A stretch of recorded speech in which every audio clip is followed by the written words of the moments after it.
Hi, everyone. Today, we're bringing you one of our favorite interviews from a previous season of the show. It's with Patty McIlreavy, President and CEO of the Center for Disaster Philanthropy.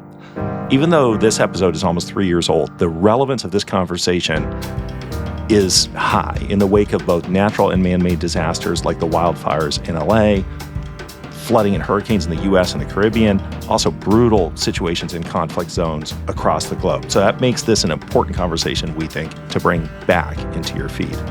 We got to ask Patty all our tough questions about how donors should think about giving to disaster relief in a time where disasters seem to be more frequent, widespread, and unpredictable. In addition, the Center for Disaster Philanthropy recently received $60 million from Mackenzie Scott, which is notable on the heels of the recent dismantling of USAID and with the funding and leadership challenges for FEMA, the U.S. Federal Emergency Management Agency, a timely infusion of resources for this moment.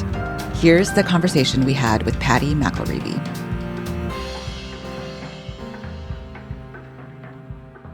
All too often, our philanthropy is equated with charity. It shouldn't be charity. We should be helping communities build better, to be resilient and to develop, not to see us doing something on the cheap.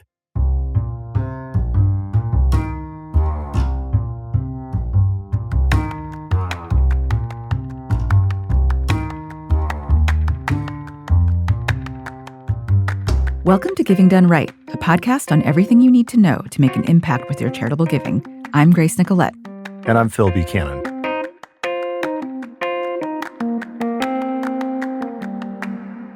Disasters happen all around us, sadly. In the last 2 years alone, we've witnessed a global pandemic, the ongoing war in Ukraine and resulting humanitarian crises, flooding in the Gulf Coast, wildfires in California, and the list feels endless. So how do we, as donors, take on and address disasters?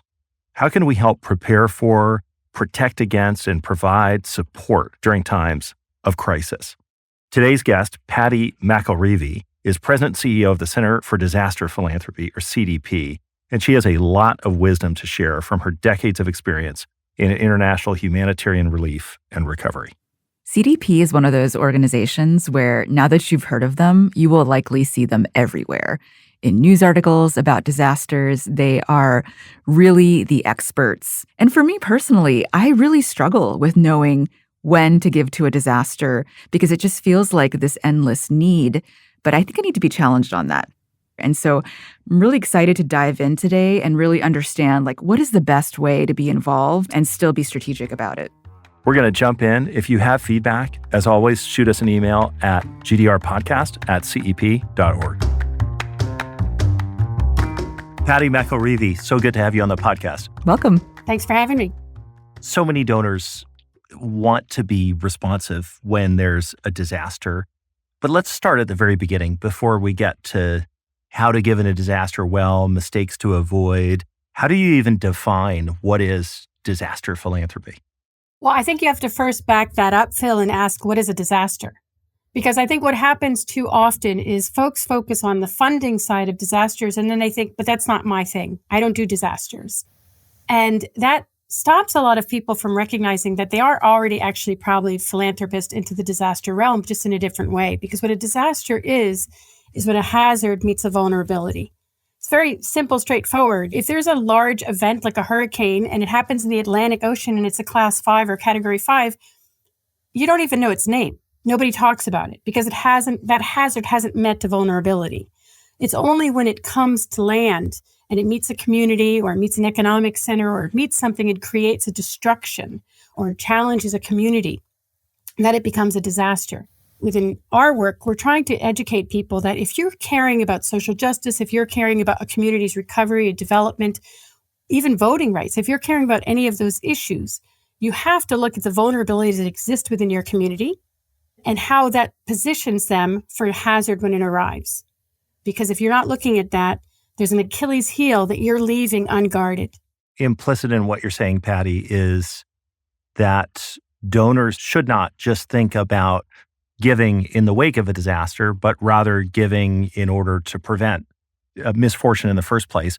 But that's a hard case to make, right? Because we're motivated by the images we see on TV or what we read about in the paper. So how do you convince donors to care about what I think I hear you saying, which is preventing a bad thing from happening, as opposed to responding emotionally in the wake of a bad thing that has happened. Again, it's what you have control over. We don't necessarily have control over stopping hazards entirely, right? They will come, they will exist. They are sometimes outside of our power structure, but we can do things to decrease vulnerabilities. You're helping a community with the education at your school, your local school. That is decreasing the vulnerability of those children. You are looking at voting rights, or you're talking about, a food pantry. Those are all decreasing a community's vulnerabilities. If you're decreasing vulnerabilities, you are decreasing the risk of the disaster for that community, because they are better prepared to mitigate, to be resilient during that disaster. What happens is when that hazard arrives and it hits their vulnerabilities, they fall further behind, and it's a lot harder for them to come back from that. But if you've given them the tools to weather that disaster, to weather that hazard, they are then able to, mitigate it and be better prepared. If I may, just to be illustrative of an example, look at during the pandemic, the early days of the pandemic, we knew kids were going to be out of schools. And a lot of districts, even mine, DC public schools, they were challenged. How do we get programming, virtual programming? How do we get equity in terms of digital access, materials? All of this were challenges. Partly they were challenges, though, because for years we've been saying we can't do that. We can't teach online. We can't have, digital equity because of the cost that it would bring to communities. We can't be sending every child home with a computer because of the costs. Well, guess what? We did it. So at what point is it that we have a canned attitude about something that would actually have built resilience, mitigated the impacts of that disaster for this community? But because the approach was it had to be inside a brick and mortar school to work, education has to be inside a brick and mortar school, we were left struggling to come up with solutions in the midst of the crisis itself. I think in addition to the prevention piece that we're talking about, I think oftentimes the categories that we have around disasters are there's the initial relief, right? We're responding immediately to a humanitarian crisis. And then there's sort of medium to long-term building. What's your take on how donors can best effectively respond? I mean, it sounds like prevention is sort of the best bang for the buck, but short of that, a disaster has happened. How should donors think about at what point? Should they wait? Should they act immediately? Every donor is going to make a decision based on their own personal mission, their own vision. I mean, you talk about philanthropy and there's always organizations think they have to have a large strategic plan, but let's be honest, at your family level, you already have a vision of how you give. You know where you give, you've made decisions in your giving. And I think for part of that, in terms of how do you bring that disaster lens in, is are you asking questions of the nonprofits you're working with about how they're preparing for this? I'm not a huge fan of this cycle mentality because it allows people to feel like there's a time frame when it's over. That is very individual. Every community, every family, every household, they will all be impacted differently in a disaster. And where they need that help will vary. Some people will need very much that immediate relief. They're going to need that warm meal, that place to bed down, and then they're going to be okay. They'll figure it out. They've got, money in their bank account, or they've got insurance or whatever they may need. There's other people that maybe are going to be okay during those initial phases because they are used to, living hand to mouth. But that longer term now is going to be a crisis for them because the flood has, wiped out their car and now they can no longer get to work. I think the fundamental tension I feel is that in terms of how to be involved, the answer just seems yes. Like at every level, there needs to be involvement. And maybe there's a false dichotomy in our minds that being responsive like that is at odds with being strategic. So like I have my giving buckets, and maybe I will ask the question about resiliency. But, for instance, when Russia invaded the Ukraine, I don't have a bucket for giving to Ukraine personally, but I want to respond to the humanitarian crisis there. And so maybe I will give, but it doesn't feel as strategic. Could you speak to that?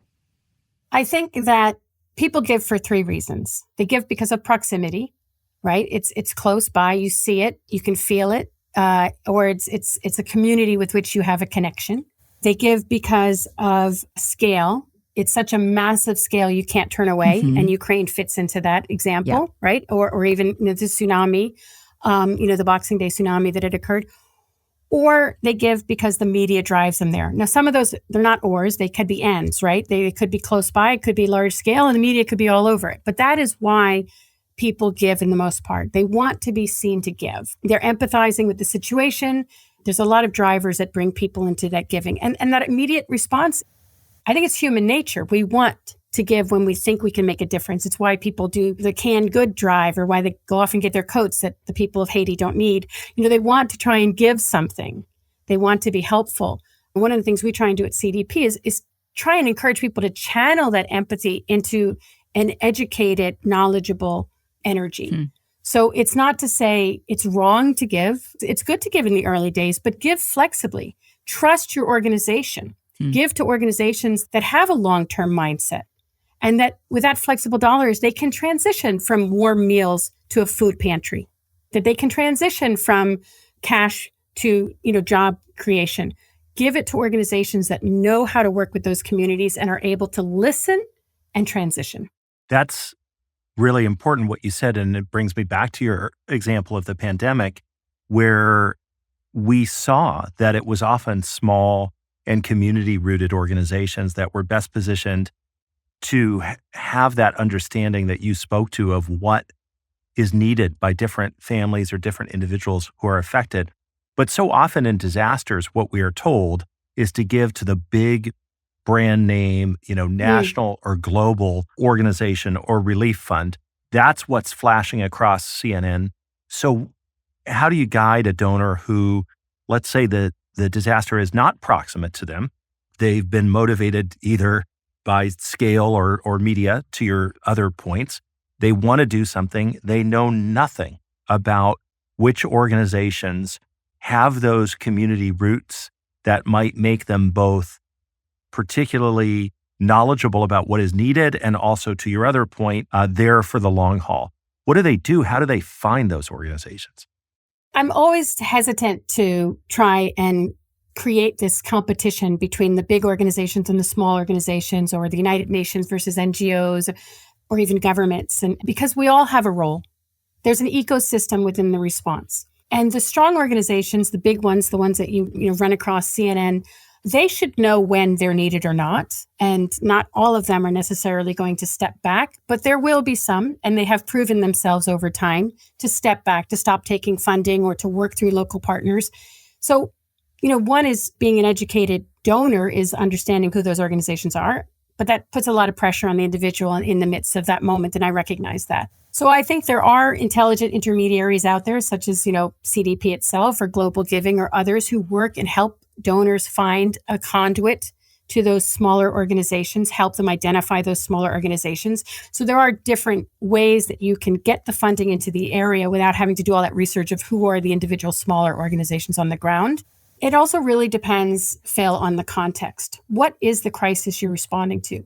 You don't want someone flying in to respond to Ukraine. There are organizations who have worked there for a decade. The current attention that's being brought to Ukraine, the current invasion by Russia, is not the beginning of Ukraine's problems. It may be the beginning of the media bringing it to the attention. Those organizations can be pre-vetted, can be pre-identified. So when you're looking at who to help, see if they have a presence in that region before. But if you're looking at, your local community disaster, you probably already know the organizations that are helping. So you don't need to give to the one that's got headquarters far away and that's going to fly in. You can give to those organizations who are on the ground already, who you know. That reminds me of a conversation I had with my parents recently about Ukraine. Apparently, they had gotten connected with someone who knows, like, a pastor on the ground there, and they were wrestling with, should I give to, like, the Red Cross or to this pastor? And they ultimately decided to give to the pastor. And it was just interesting helping them kind of weigh, well, this person probably can buy some supplies on the ground. And then ultimately, it's a decision they just had to make the call on. Can you talk a little bit about what donors should be giving people in the wake of a disaster and what they shouldn't? I mean, I think that this has become more of a conversation recently, like with food banks. You should just give money. Don't necessarily bring your about to expired cans. What is your take on that? There's very different situations, right? I mean, a food bank in your community is probably set up for the day-to-day management of poverty that exists in your community. That's a disaster of a different sort. It's not the one we would necessarily call attention to or put into, the type of thing I mentioned with the vulnerability and the hazard, but it's the vulnerabilities, right? These are communities that are already underserved. So giving food to a food bank, if you're following their instructions of what to give, that's probably fine. For me, what's important is not dumping. Yeah. You shouldn't look at charity as a way to get rid of stuff you don't want or that no one really needs. If they have a list of what you can give, and they say they want it in clean and good order or newly boxed, that's up to them. They've made that decision. That's part of their model. They will have budgeted to manage whatever you're giving them. What I think the challenge really becomes is when you talk about shipping items far away. Yeah. And the fact that the drain that places. Imagine, again, that you're on the receiving end of this. You're in Haiti, you're at the airport or the port after the earthquake, and what's coming in is not the supplies you desperately need to hand out to the community that's been identified with the community, and you have a clear distribution plan. What's coming in instead is a load of teddy bears and coats. And suddenly all that stuff has to be stored somewhere. Warehouse space is taken up. You don't have the ability to distribute it. It's a glut. There's no other word for it. But it's when people have the best of intentions, but they're not thinking through, is this really what is needed? How do you feed a village with 16 different types of canned goods? What are you going to do with that? It might not even be culturally appropriate food. Right. What we eat is not necessarily what people in other countries are eating or able to prepare a meal with. That's why you'll hear this campaign of cash is best, because it is, first off, incredibly nimble. We can do what is needed with it. We can change it en route. Maybe we initially thought we needed, shelter, but then we get in there and we're like, actually, the biggest need right now is, healthcare. But if you've already given all the support for shelter and you've sent nothing but plastic sheeting and you've used all your money to import that, now you're stuck with that program, even though that's not what the community needs. This reminds me when I was working on Giving Done Right, the book, and I was doing research in Houston, and I was talking to a foundation leader who told me about some of her experiences with the response to Hurricane Harvey, including donors who were insisted that they wanted to do this and not that, despite the fact that this colleague of mine was saying, I was explaining why that's not needed, right? But it was so much about the donor, but also described literally opening a box with stiletto heels in it for I don't know what reason, right? It's hard to fathom the thinking there.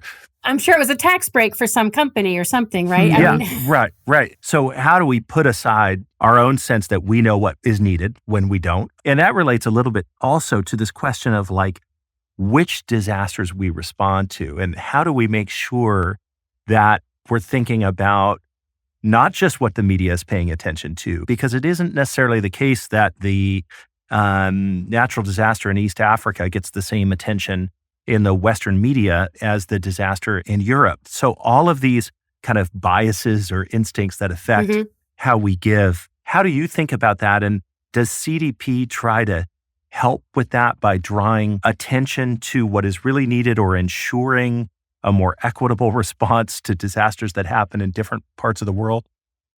I mean, that's such a great question and so timely now with what's going on in Ukraine, right? I mean, there's over $1 billion of philanthropic donations to Ukraine already. And I can tell you the people in East Africa would be jumping for joy over half that number coming into their region to help with the current drought and famine that's breaking out. I think you definitely have a challenge in equitable approaches. And it's something, CDP is very focused on, is trying to bring attention to an equitable recovery. But at the same time, it's not our money. So we don't always get to decide where that funding goes. If donors give to our more general funds, we have prioritizations. We try and bring those to crises where they are underfunded, where there are bigger needs, but that's not always within our control. But we do educate. We do try and ensure that people are aware of these other disasters and how they can help. I want to comment, though, Phil, what you said about the donors knowing better. I think that is a complexity that just exists everywhere. I mean, it's not just in the individual donors, it's foundation donors, it's governmental donors, the arrogance of the donors. I have and you don't, and that must be because somehow you're at fault, you're at blame. So you should trust me that I know better what to do. with that money. And somehow the nonprofits and the other operational agencies, we get stuck in the middle of that conversation. I'm always kind of like, oh, wait, was that covered at Wharton Business School? Was that part of your degree? Because I'm not sure it was. And I have full amounts of respect for you and your ability to create the empire that you've created, your own, personal finances. Kudos. But others of us have a different experience and we have our expertises, and let's be mutually respectful in the same way that I will challenge nonprofits to be mutually respectful of the communities we're serving. The community knows themselves best, and they will tell you best what they need. You are preaching to the very enthusiastic choir language. Yeah, because this is the central challenge, I think, of giving right is the arrogance that gets in the way, the lack of understanding of what is not known by the donor. I think, though, one note in a donor's defense is it does seem like for disasters, the complexity of the situation is something to be reckoned with, right? Like you have governments, you have perhaps corruption on the ground. And so it can be really hard to know whether you're actually contributing to effectiveness or not. So I'm curious, as you think about disasters that you've seen a coordinated response to, or maybe that you've been involved with coordinating, is there one that stands out as being more effective or actually a failure? How can donors kind of be wise as they think about how to give? I guess I would challenge a little bit the idea that somehow people or countries that are undergoing disasters or communities that are within disasters are somehow more corrupt than the rest of society. That's, again, an arrogance and assumption that they don't know how to do their job. Mm-hmm. They don't know how to protect themselves. There may be more risk than in a normal day, but they also are prepared for that. They have systems and structures put in place to prepare for that. The early days of Ukraine, for example, I was saying to donors, these are the ones who actually know how to work around the sanctions, right? Which people need to understand. These organizations, this is what they do. They know how to work in situations where there's, they may run afoul of terrorism regulations. They work in situations where they have security concerns. And that's, again, why it's really important to trust those organizations and give them the funding to be able to protect themselves. I would say, though, not to put it all on the donors, the nonprofits have also done a disservice to themselves and to their communities by often not speaking enough about their own expertise, not speaking enough about the risks that they face and how they mitigate against them. And by giving out simple stories that all too often put communities in what I would say is a negative light, disaster porn as a way to fundraise, rather than, marketing despair versus marketing hope as a way to bring in money. I think as well, there has been all too much around for the price of coffee. Right. Your cup of coffee a day, you can feed this village. Well, I'd love to see the village or town that can eat off a cup of coffee a day, even a Starbucks Frappuccino. There's no way. We undersell the complexities of our work. We undersell the realities of our expertise. And I think that just further emboldens this mindset that, you don't know what you're doing. Like, we need to help you. I would love for you to sort of share the examples of what you think has gone well and maybe what hasn't gone well. The example in my mind, for better or for worse, is the Haiti earthquake relief, right? The stats around that, the billions of dollars that were poured into rebuilding that country that essentially evaporated. And so I worry that donors see an example like that. And I'm sure there are many other examples, don't mean to pick on Haiti, where it just gives donors pause. How would you explain what happened there and how should donors think about it? Well, I think partly what happened in Haiti, part of the reason why the response in Haiti didn't go as well as could have, was its proximity to the United States. Because if it had been further away and the coordination mechanisms that the international, actors have agreed upon were working effectively, because there would have been less of them. But what happened is you had a very, very crowded space. You had a lot of organizations, a lot that were just, individuals, well-intentioned, but had never been outside the country before, people flying into Haiti saying they could help. And that created a lot of parallel structures. It overwhelmed a government that was already traumatized by the earthquake, traumatized in terms of, personal trauma, but also just sheer numbers of people who were lost. The UN was overwhelmed in its ability to coordinate those actors. And I think the way it's best demonstrated, Grace, and I don't know the exact statistic, but Harvard did some research on this afterwards, the Harvard Humanitarian Initiative. The number of amputations that occurred in Haiti from well-intentioned weekend warrior doctors who flew down to Haiti, not understanding what it was like to work in a disaster setting, much less an impoverished nation, and who basically went to, Civil War era style surgical approaches to trauma because they felt like without the equipment they would have had at their access in the US, they couldn't help people.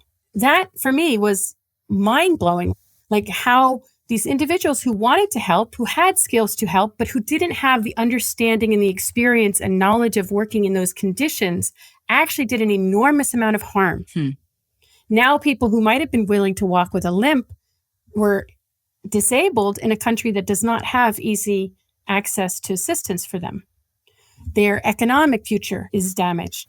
Could you give the example of a disaster where you feel like the response was coordinated well?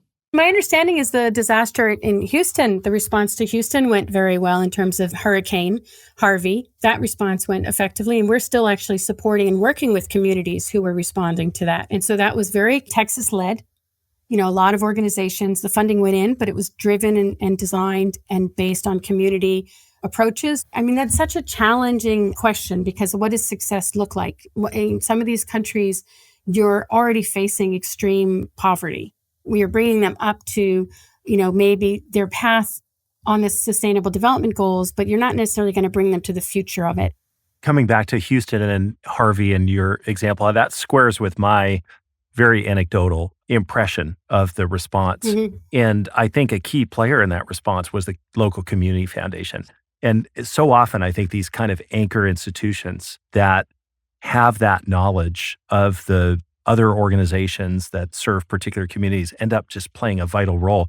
We saw that in the pandemic, of course, as so many community foundations stepped up in that way.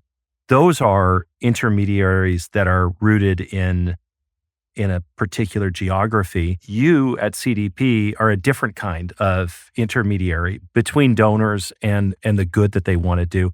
I guess I'd invite you to explain how it works a little bit and how a donor can do good work through contributing to your funds.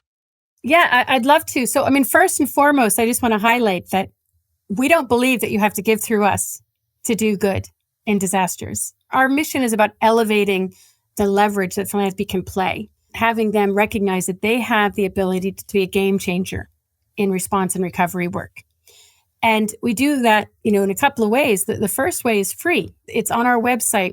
We're there to inform you of what disasters are out there. What are ways that you can help? What are ways that you can be engaged? What are organizations that you can support? If you look at who we support, there's organizations that have been vetted, that we are trusted and responsive in that disaster.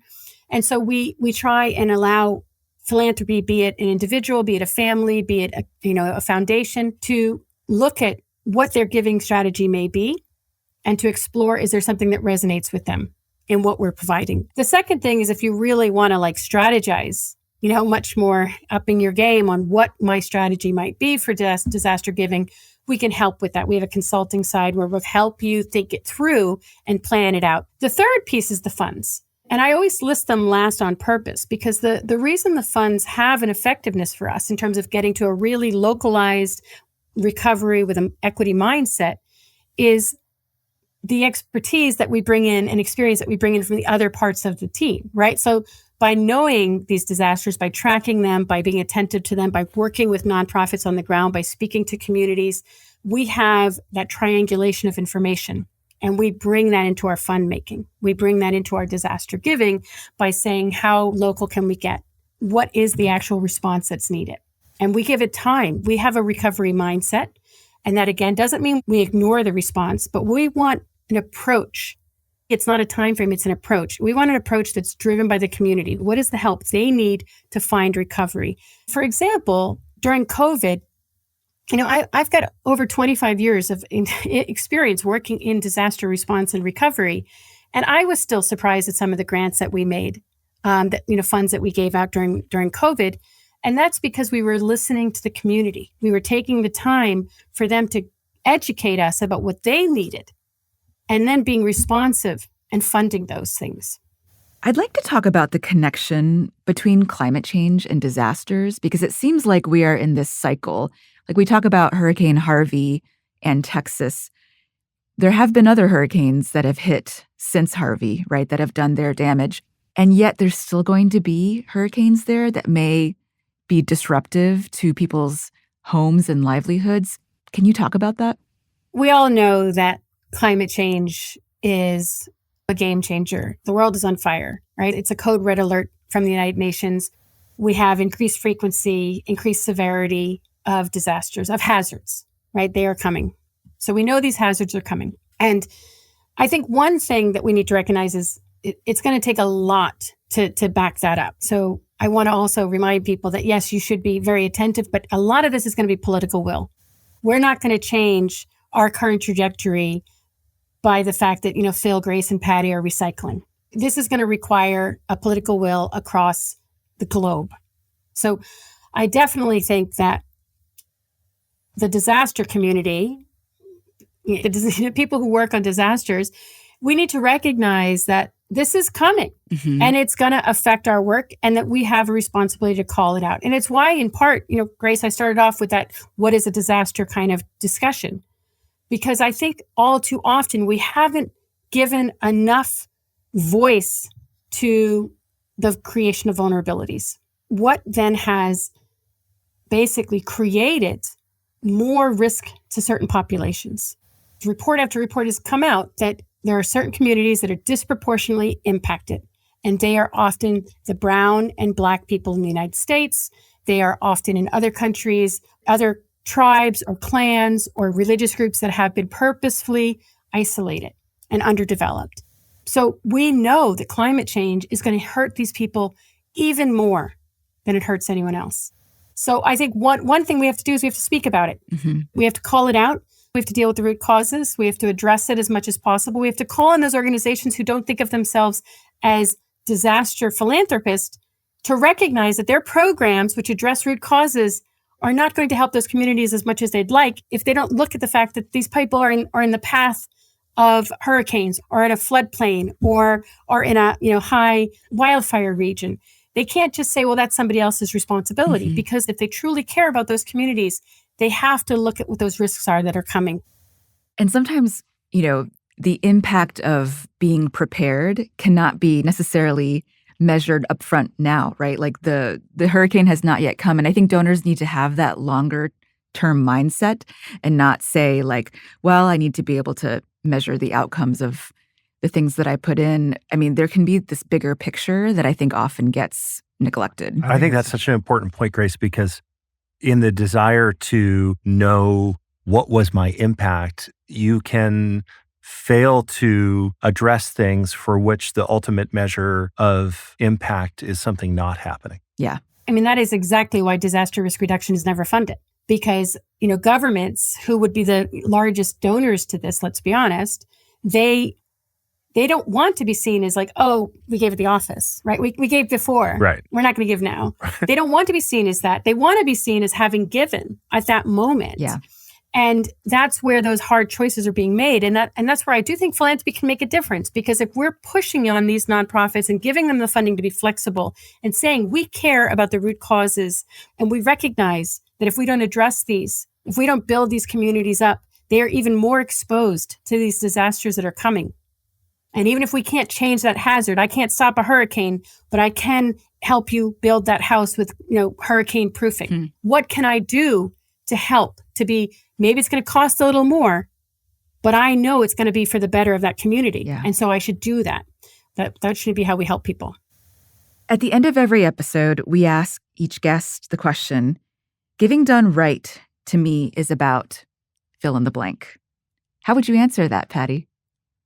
Giving done right to me is about being an informed donor who's willing to take chances. Patty, this has been really, really helpful, enlightening. really appreciate the conversation with you today. Thank you so much. Thank you so much for having me.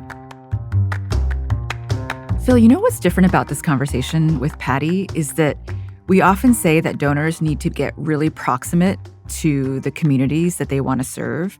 And yet, in her example with Haiti, donors got proximate in a really bad way, right? So there's like a smart way to do it and a not so smart way. Yeah, and sometimes in that incredibly moving and sad story about the doctors, we remember that sometimes the expertise that you do have doesn't translate so well to a different context. You can't just go in and assume that you've got the answers because you could do damage. And so there's something about getting your resources in the hands of people who are proximate, but not necessarily getting your own self in there. Yeah, cultural competency is such a huge asset in times of disaster, especially internationally. The other thing that stands out to me is that success is also when something bad doesn't happen, right? And I think that sometimes we can really struggle with that as donors. We want the report that shows that this proactive thing happened because of our funding or our involvement.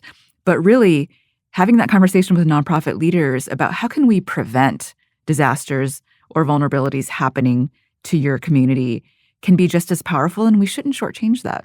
Absolutely. I remember having a conversation with an executive at a major foundation that used to have a program related to nuclear threats. And she said, I have such a difficult time telling the board how we're doing. I just say okay, there hasn't been a nuclear war, so guess we're doing all right. I don't mean to make light of it. It's so important to prevent bad things from happening. But like you're saying, people don't know how to get their head around that in terms of the metrics or what was their impact. And related, I think we are naturally drawn to sort of the sad stories, right? The crisis, the disasters. Our heartstrings are tugged, but maybe we need to think about how nonprofits can actually tell hopeful stories, like viewing communities not from a deficit perspective, but from an asset-based perspective, something that Trabian Shorters in our sector often talks about. These communities can offer so much to the world, and why do we always fall into the trap of giving only when there's a really sad story? And I think Patty was maybe saying between the lines, or maybe she was saying it directly, that nonprofits that fundraise on the suffering, it might be effective, but that doesn't mean it's the right thing to do in terms of the story you're telling about people. So I thought that was pretty interesting. And then, of course, she hit on some old familiar topics to us, like the importance of just humility and of really taking an equity perspective and understanding that something happens and some people suffer more than others, and that's rooted in systemic inequity. Thank you for listening to Giving Done Right. You can find more resources about effective giving and the podcast on givingdoneright.org. You can find us on Twitter. I'm at Grace Nicolette, and Phil is at PhilXBuchanan. And if you like the show, please leave us a review on Apple Podcasts. It really helps. Listeners, we want to hear from you. Tell us what Giving Done Right is about to you, what it really means. And we'll feature some of our favorites on the show later this season. Just send us a short voice memo, 1 minute or less, to gdrpodcasts@cep.org. Giving Done Right is a production of the Center for Effective Philanthropy. It's hosted by me, Grace Nicolette, and Phil Buchanan. Our executive producer is Sarah Martin, with mixing and engineering by Kevin O'Connell and additional editing by Isabel Hibbard. Our theme song is from Blue Dot Sessions, and original podcast artwork is by Jay Kuska. A special thanks to our colleagues Molly Heidemann, Chloe Heskett, Naomi Rafal, and Say Darling for their research and logistical support.